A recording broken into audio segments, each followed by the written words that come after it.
Well, almost everyone. There's one guy who's got the power to do something to stop it, and you know exactly where I'm going. And they made a mistake. They tried to get Trump on their side, so they invited Donald Trump to Davos, I think a couple of times.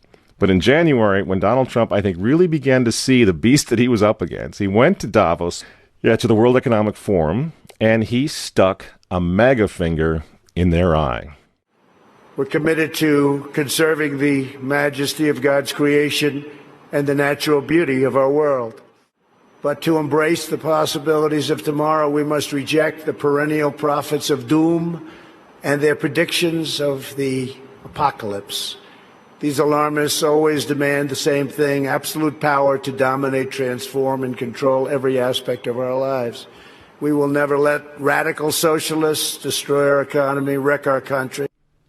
2 days after Donald Trump gave that speech, the 89-year-old leftist weirdo billionaire George Soros made an emergency intervention where, at Davos, once again, warning that the U.S. 2020 election will determine the, quote, fate of the whole world.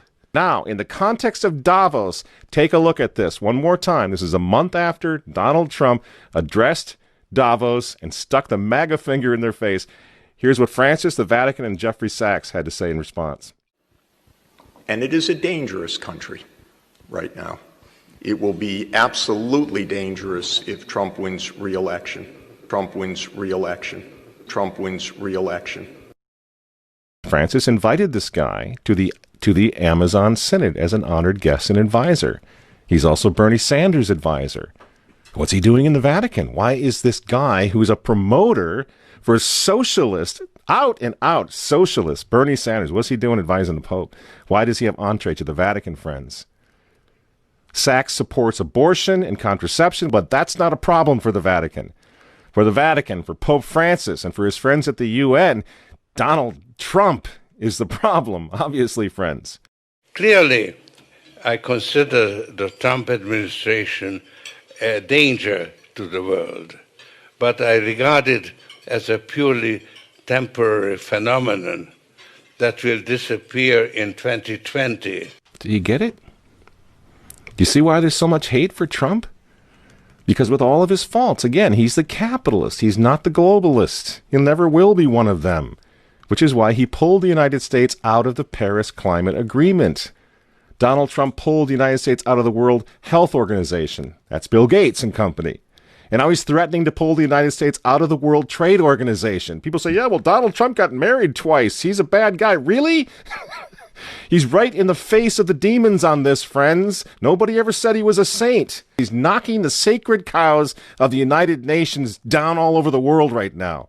The General Assembly routinely votes 185 against the United States on almost everything right now. And you remember, speaking of the United Nations, in November of 2019, again, right before COVID landed, Trump went to the UN on the floor of the General Assembly, and he declared war on globalism.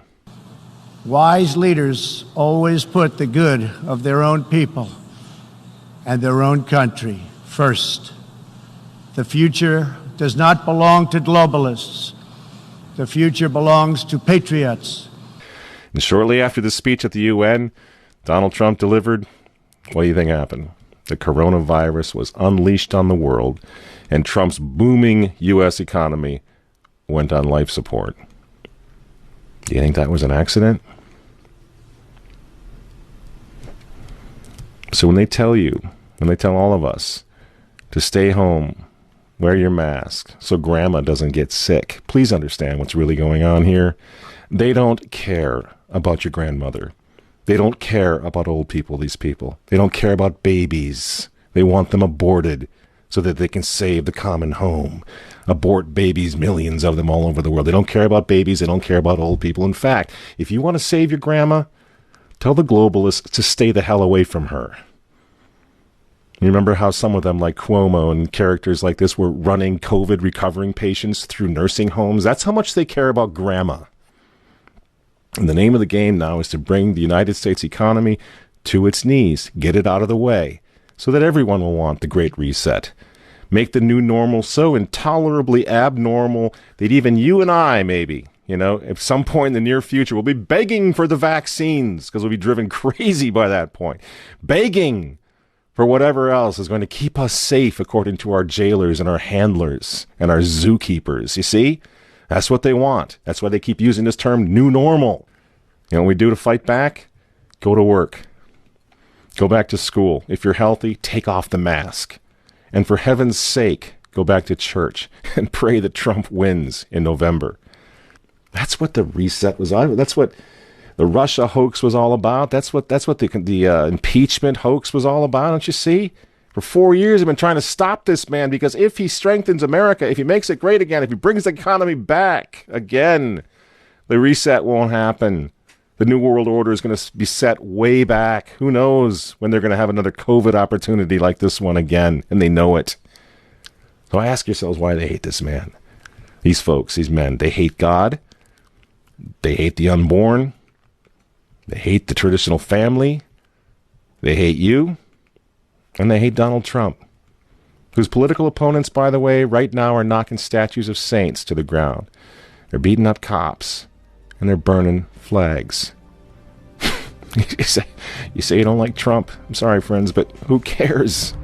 That doesn't really matter anymore. But you think of Trump's personality or his tweets. Look at the big picture. The choice is simple, friends. Stand with America right now, or fall with the New World Order in the not-so-distant future. There's no other choice. I'm Michael Matt for Remnant TV, and we'll see you next week.